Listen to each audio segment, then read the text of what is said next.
안녕하세요. 저는 서울에서 거주 중인 30대 초반의 여자입니다. 그동안 있었던 파란만장한 제 인생사를 들려드리고 싶어서 이렇게 조심스럽게 사연을 보내게 되었습니다. 저는 지금 형부와 같이 살고 있는데 긴 글이 될 수도 있겠지만 그저 한 여자의 속풀이라고 생각하고 가볍게 들어주셨으면 좋겠습니다. 저에게는 2살 차이가 나는 친언니가 한 명 있습니다. 언니는 매사 차분하고 현명했으며 성격도 참 시원시원했었죠. 똑부러지는 성격에 공부도 상당히 잘했고 얼굴도 예쁜 외모라 남자들 사이에서도 인기가 상당히 많았습니다. 더군다나 성격도 착해서 어릴 적부터 저를 살뜰히 챙겨준 언니가 제 우상이자 꿈이었던 것 같아요. 나이는 겨우 2살 차이밖에 안 되지만 어릴 적부터 언니는 제게 상당히 커다란 존재였던 것 같아 말을 잘 따르곤 했습니다. 공부를 상당히 잘하던 언니는 서울의 좋은 대학에 입학하게 되었고 그로 인해 서울에서 혼자서 자취를 시작하게 되었습니다. 그때 당시 저는 혼자서 나가서 자취하며 사는 언니가 그렇게 부러울 수가 없었죠. 공부도 잘하고 대학도 좋은 곳에 가는 언니를 동경하며 저도 언니를 따라가기 위해서 이를 악물고 정말 공부를 열심히 했었습니다. 그러다 보니 저도 곧잘 성적이 잘 나왔고 그 덕분에 언니와는 다른 학교였지만 나름 서울에 있는 괜찮은 4년제 대학교에 입학을 하게 되었습니다. 저는 너무 행복하고 신이 났었죠. 그렇게 꿈에 그리던 언니와의 자취생활과 대학생활이 너무 기대가 되었습니다. 부모님은 철없는 딸년이라고 핀잔을 주셨지만 내심 서울 4년제 대학에 입학한 딸들을 보면서 흐뭇해 하셨었던 것 같습니다. 그렇게 학기가 시작되었고 저는 언니와 같이 살게 되었습니다. 대학 생활을 시작하니 이래저래 시간이 금방 지나가더라고요. 친구들도 여러 명 사귀게 되었고 술집도 처음 가보고 미팅도 하면서 너무 즐겁게 지냈던 것 같습니다. 그러다 언니는 졸업을 하고 대기업은 아니지만 업계에서는 잘 알아준다는 좋은 곳에 취직을 하게 되었고 그리고 얼마 뒤 지금의 형부를 만나게 되었습니다. 언니보다는 2살 위였으니 저하고는 4살 차이가 나는 남자였고 언니와 소개팅으로 만났다고 들었습니다. 처음 만났을 때 환하게 웃으며 네가 연희의 동생이야? 라고 물었던 게 정말 엊그제 있었던 일처럼 생생합니다. 저는 언니와 같이 살고 있었기 때문에 형부와는 자주 만나게 되었습니다. 처음에는 여자 둘이 사는 집에 자꾸 찾아오는 게 불편했지만 너무나 좋은 성격에 항상 밝은 미소를 보여주었던 형부였죠. 그리고 언니와 같이 어울리며 놀다 보니 언제부턴가 저도 서서히 편해지더라고요. 2사람은 항상 저를 같이 챙겨주었고 식사나 영화 그리고 술을 마실 때도 함께 했습니다. 언젠가부터 그게 너무 좋았고 일상이 된 듯이 같이 노는 게 편해졌습니다. 저와 형부는 아는 오빠 동생같이 아주 편한 사이가 되었던 거죠. 그렇게 처음 겪어보는 재밌는 일상들을 만끽하였고 평범한 대학 생활을 즐기면서 별탈 없이 잘 지내고 있었습니다. 그런데 하늘이 무너질 만큼 충격적인 일이 생겨버렸죠. 어느 날 갑자기 부모님의 충격적인 사고 소식을 접해야 했습니다. 언니와 제가 사는 자취방에 오셔서 반찬이며 이것저것 가져다 주시고 시골 집으로 내려가시다 차가 반파되는 큰 사고가 났습니다. 여자들끼리 사는 집이 이게 뭐냐며 투덜거리셨던 엄마와 애들한테 잔소리 그만하라는 아빠. 그 모습이 마지막 모습이셨어요. 부모님 2분 다 그 사고로 인해 돌아가시게 되었습니다. 저희 자매는 너무나도 슬픈 그 현실을 어린 나이에 모두 받아들여야만 했습니다. 형부는 장례식장에서 언니의 남자친구라고 주변 분들에게 소개를 하였고 저희 부모님의 마지막 장지까지 함께 해주었습니다. 목 놓아 울다가 너무 힘들어 지치면 형부가 와서 달래주었고 무엇이라도 먹으라며 밖에서 죽까지 사와서 저희들을 챙겨줬었죠. 형부에게 너무 고마웠고 그때부터 많이 의지가 되었던 것 같아요. 그렇게 부모님을 보내드리고 나니 저희는 졸지에 고아가 되어버린 거나 마찬가지인 그런 상황이 되었습니다. 그렇게 힘든 시기에 겨우겨우 버티면서 대학 생활을 마치고 졸업을 하게 된 저에게도 어느 날 한 남자가 다가오게 되었습니다. 이 남자가 바로 제 전남편입니다.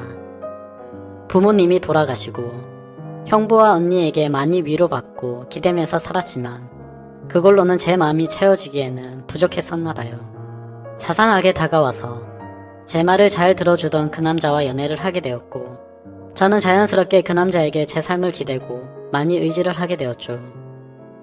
그러다 보니 집에 들어가지 않고 외박을 하는 횟수도 점점 늘게 되었고, 안 그러던 제가 갑자기 그런 모습을 보이게 되자 언니와 형부에게 혼도 많이 났습니다. 그러던 중 저는 그만 사고를 치고 말았습니다. 어리다면 어린 그 나이에 혼전 임신을 하게 되었던 거죠. 지금 생각해보면 정말 미친 짓이라 생각하고 있고, 그 시간을 되돌리고 싶은 심정입니다. 물론 지금 제 인생 그 누구보다도 소중한 제 딸아이가 없길 바란다는 뜻이 아니고 전 남편만 되돌리고 싶습니다.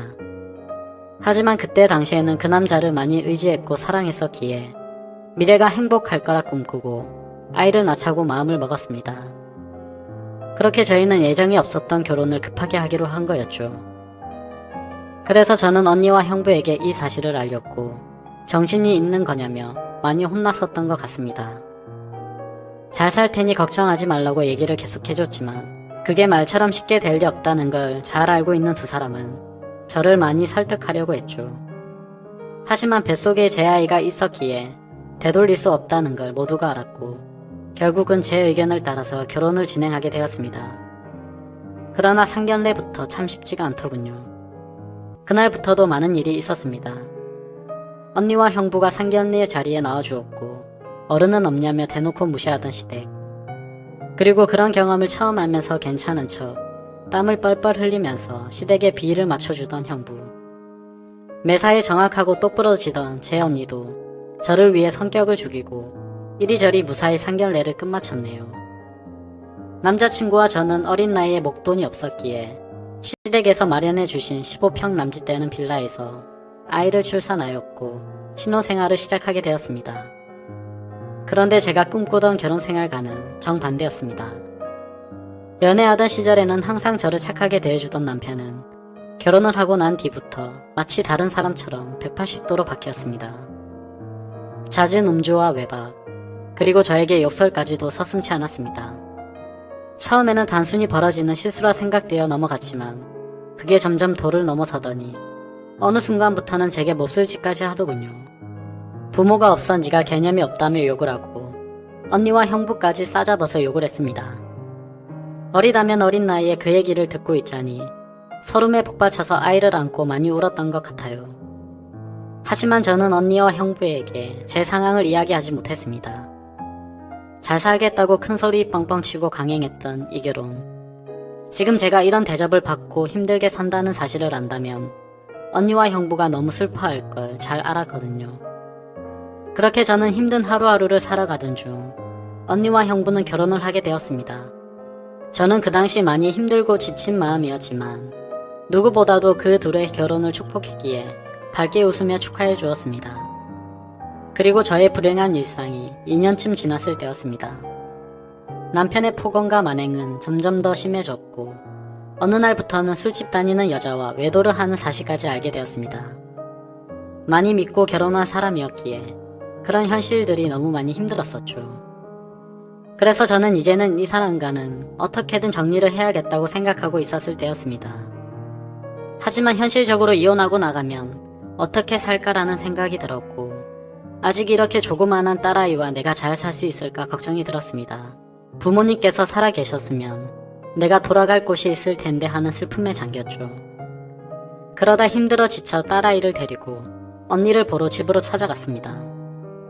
저는 아무런 일 없다는 듯 언니와 식사를 했고 평소대로 일상적인 대화를 나누었습니다. 언니와 식사를 하고 있는 중에 형부가 퇴근하여 집으로 들어왔고 저를 보며 반갑게 맞아줬습니다. 언니네 오게 되면 딸아이 선물도 챙겨서 들어오게 미리 얘기 좀 하라고 하는 형부. 이렇게 정감 있는 인사를 해주며 제 머리를 쓰다듬어 주더라고요. 그런데 얼마 전 남편에게 밀쳐서 넘어지다 찢어졌던 부분을 건드렸고 저도 모르게 비명소리를 내게 되었습니다. 형부는 깜짝 놀라서 뭐냐고 왜 그러냐고 계속 물어봤죠. 저는 사실대로 말할 수 없어 눈을 못 마주치고 있는데 걱정을 해주는 모습을 보고 있으니 저도 모르게 서름에 복받쳐 갑자기 눈물이 흘렀습니다. 뭔가 이상하다는 느낌을 감지한 건지 형부는 제 몸을 계속 살폈고 눈에 띌 만큼 표정이 급격히 경직되면서 변해갔습니다. 형부는 남편 놈이 이런 거냐고 솔직히 말해보라며 저를 다그쳤고 저는 아니라고 계속 부인했지만 하염없이 나오는 눈물이 제 말이 거짓이라고 저를 대신해서 대답해 주었죠. 결국 그날 그동안 있었던 모든 일에 대해서 솔직하게 말을 했고 형부는 화를 내면서 그 늦은 시간 저를 이끌고 저희 집을 찾아갔습니다. 술을 좀 했는지 소파에 누워서 뒹굴고 있는 남편을 사정없이 멱살을 잡고 흔들기 시작했습니다. 네가 사람 새끼냐고 어떻게 여자한테 그럴 수 있냐며 계속 욕을 했죠. 남편은 그러다 넘어지면서 가구에 부딪혔고 악을 쓰며 소리를 질렀습니다. 형부는 그때부터 정신이 조금 들었는지 잠시 숨을 고르더라고요. 일단 이 상황이 정리가 되어야 할 것 같아 형부를 밖으로 데리고 나가려고 하는데 갑자기 남편에게 무릎을 꿇으면서 이야기를 했습니다. 우리 처제 어디 가서 이런 대접 받을 아이 아니라고. 제발 잘 좀 대해주면 안 되겠냐고. 내가 실수해서 다쳤으니 속 풀릴 때까지 자신을 때리라고 하더군요. 제발 부탁을 한다면서 말이죠. 남편은 그런 형부와 울고 있는 저에게 지금까지 해왔던 것 그 이상의 온갖 욕설을 뱉으며 경찰에 신고를 했습니다. 경찰이 와서 일단 상황은 종료되었지만 절대 합의는 하지 않겠다는 남편. 그래서 형부는 결국 재판까지 받게 되었습니다. 자세한 내용은 형부가 절대 말해주지 않아서 그 후에 어떤 처벌이 이뤄지게 됐는지는 지금도 잘 모르겠습니다. 그런 상황을 겪은 뒤로 저는 확실히 남편과 정리를 할 수 있었고 이도 저도 갈 곳이 없던 저와 딸아이에게 언니와 형부는 손을 내밀어 주었습니다. 그렇게 염치는 없었지만 어쩔 수 없는 상황이었던 저는 결국 언니와 형부와 같이 살게 되었고 차근차근 그동안의 일들을 정리를 했고 이혼 준비를 하게 되었습니다. 이혼 과정이 생각보다 참 복잡한 게 많더라고요. 저 때문에 속이 많이 상했던 형부는 저에게 걱정 말라며 많이 도와주었습니다.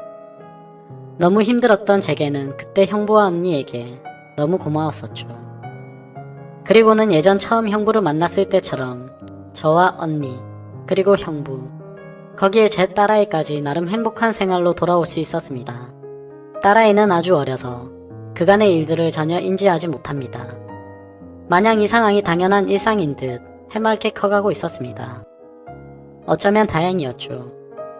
이때쯤 아이가 3살이 되어 어린이집에 보낼 수 있었고 저도 작지만 경제활동을 할 수 있게 되었습니다. 전공을 살려 작은 디자인 업체에 취직을 하게 되었죠. 이 회사가 프리랜서처럼 집에서도 일을 할 수 있었기에 아이를 키우는 저에게는 딱 알맞은 직장이었거든요. 급여는 그리 많지 않았지만 빨리 목돈을 모아서 이 집에서 독립하기 위해 이악 물고 일했던 것 같습니다. 회사 몰래 아르바이트도 짬짬이 해가면서 아이도 챙기고 일도 병행하는 그런 정신없이 바쁜 나날들을 보냈습니다. 그러다 어느 날 일어나지 말아야 할 충격적인 사건이 벌어졌습니다. 왜 저에게는 이런 시련들이 몇 번씩이나 이어졌는지 하늘이 원망스럽습니다. 어느 날 회사에서 디자인 회의를 하고 집으로 돌아왔는데 회사에 있어야 할 형부가 잔뜩 어지럽혀진 집안 식탁에 앉아 울고 있었습니다. 식탁 위에는 마시던 소주들이 널브러져 있었고요. 너무 놀라서 이게 무슨 일이냐고 물었지만 형부는 아무 말이 없더라고요. 그러다 식탁 위에 올려진 이혼 서류를 발견했고 그 서류에는 언니 이름이 적혀 있었습니다. 무슨 일이냐고 물었습니다. 한참이 지난 뒤에 형부가 하는 말이 언니와 이혼하게 되었답니다. 언니는 집을 나갔다고 하더라고요. 갑자기 도대체 무슨 말인지 도저히 이해가 안 되었습니다. 아무런 문제 없이 행복하게 잘 지내고 있는 줄만 알았는데 갑자기 이혼이라니요. 계속해서 형부에게 물었지만 형부는 그냥 이혼할 거니 그렇게 알라고만 얘기했고 다른 이야기는 해주지를 않았습니다. 일단 아이를 챙겨야 했기 때문에 대화는 그렇게 끝이 났고 바로 언니에게 전화했습니다. 언니는 아무 말도 하지 않았고 저는 무슨 일인지 일단 만나서 이야기하자고 언니를 다독였습니다. 언니와 만났고 이야기를 들었습니다. 언니는 정말 미안하고 몹쓸 짓인 걸 알지만 사랑하는 사람이 생겼다고 말하더군요. 이게 도대체 무슨 말인지 말도 안 나왔습니다. 제가 그렇게 좋아했던 똑순이 언니가 형부가 아닌 사랑하는 사람이 생겼답니다. 너무 화가 났어요. 뭐라고 욕도 나오기 전에 언니의 뺨부터 때렸습니다. 도대체 이게 무슨 짓거리냐고. 형부가 우리한테 얼마나 잘해줬는데 그게 무슨 말이냐고 내가 잘못 들은 거 맞다고 말하라고 소리를 질러댔습니다. 그런 언니는 그저 미안하답니다. 저를 끝까지 챙겨주지 못하고 무책임하게 떠나게 되어서 미안하다고 하더라고요. 너무나 황당하고 어이가 없어서 말도 제대로 안 나오더군요. 그렇게 저희들을 위해 잘해준 우리 형부가 너무 불쌍해서 저는 정신을 차리고 언니에게 얘기했습니다. 앞으로 너는 내 언니도 아니고 2번 다시 우리 앞에 나타나지 말라고. 내가 너 대신 형부를 끝까지 지켜줄 거니 꺼지라고 했습니다. 그리고 울면서 자리를 나왔습니다. 저도 그렇게 아프게 이혼했는데 그렇게 믿었던 언니가 제 전남편처럼 인간 같지도 않은 짓을 저지르다니 믿어지지가 않았습니다. 집으로 돌아온 저는 말없이 형부를 위로해 주었습니다. 사실 제가 할 수 있는 일이 크게 없었어요. 저도 딸아이와 함께 얹혀 살고 있는 입장이었기 때문에 그저 위로를 해줄 뿐 다른 방법이 없었거든요. 형부는 며칠 동안 출근도 하지 않고 술만 마시면서 지냈습니다. 그걸 보다 보니 저는 너무 안쓰러웠죠. 그래서 그때부터는 언니를 대신해 집안일을 더욱더 살뜰히 챙겼고 가사, 육아, 일을 병행하게 되었습니다. 너무 바쁘게 움직였지만 그것보다 형부의 충격이 더 걱정되어 힘들다는 생각도 못했었죠. 그러던 어느 날 형부가 저를 불렀습니다. 그리고 봉투 하나를 건네주었는데 1억 원이 수표로 들어있더라고요. 그러며 하는 말이 같이 아파트 들어가려고 모아두었던 돈인데 이제는 아무것도 필요 없으니 이 돈 가지고 나가서 자기 걱정 말고 행복하게 살라고 합니다. 여기에 계속 있기 불편하지 않겠냐고. 어차피 끝까지 저랑 제 아이 데리고 가려고 했었기에 그 몫을 나누어 주는 거라고 하더군요. 힘든 그 와중에도 제 걱정을 하고 있었다니 눈물이 나서 펑펑 울어버렸습니다. 그리고 형부를 꼭 안아주며 내가 같이 지켜줄 거니까 너무 슬퍼하지 말라고, 당분간 곁에 있게 해달라고, 형부가 정신 차리면 내가 알아서 나갈 테니 이 돈은 필요 없다고 말했습니다.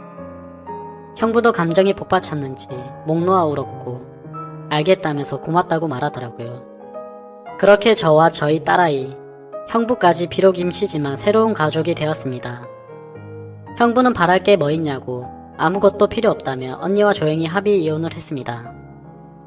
왜 이렇게 착한 사람을 상처를 받게 만드는지 언니가 너무 미웠고 형부에게는 미안했습니다. 이렇게 짧은 시간 동안 부모님의 사고, 그리고 혼전 임신과 이혼, 또 믿었던 언니의 충격적인 배신까지 무려 3가지나 되는 큰일을 연달아 겪었습니다. 형부는 이혼을 한 뒤로 정신을 차리고 일상으로 돌아왔습니다. 저도 마찬가지고요. 서로 많이 의지를 해가며 바쁜 나날들을 보내고 있었습니다. 언니가 떠난 충격을 온전히 떨칠 수는 없었지만 그래도 그 슬픔이 어느 정도 가셨을 무렵 작은 월세방을 얻어서 나간다고 형부에게 말했죠. 어느 정도 일상이 제자리를 찾은 것 같아서 제가 살 길을 찾아가겠다고 말했더니 여기가 너희 집인데 어딜 나가냐고 화를 내더라고요. 이제 우리 가족인데 어딜 나가냐고요. 끝까지 서로 의지하자며 저를 붙잡았습니다. 형부를 위해서도 이건 아니다 싶어 완강히 거절했지만 이런저런 실랑이 끝에 형부에게 너무 고마운 마음이 들었습니다. 결국 그렇게 저는 형부의 손을 놓을 수 없었습니다. 저희는 서로 상처받은 사람들이 만든 이상한 가족 구성원이 되었지만 나름 행복하게 잘 살고 있습니다. 지금은 전에 살고 있는 곳보다 조금 더 좋은 아파트로 이사도 했고요. 남들이 이상하게 볼 수도 있겠지만 신경 쓰지 말라고 늘 본인보다 저를 신경 썼어요. 아이 유치원 행사에도 애비 없는 자식 소리 듣지 않게 하려고 아빠처럼 참여를 해주었고요. 남들이 흔히 생각할 수 있는 이상한 관계는 절대 아닙니다. 사실 저조차도 나름 소소한 행복을 느끼며 사는 이 순간이 영원할 것 같지는 않습니다. 언젠가는 저도 형부와 떨어져 이곳에서 떠나야 할 거라고 생각하고 있고요. 그래도 지금 당장은 현재에 충실해서 행복하게 지내보려고 합니다. 길다면 긴 시간에 많은 일들을 모두 담아보려다 보니 많이 횡설수설한 것 같네요. 제 이야기를 들어주셔서 감사드립니다.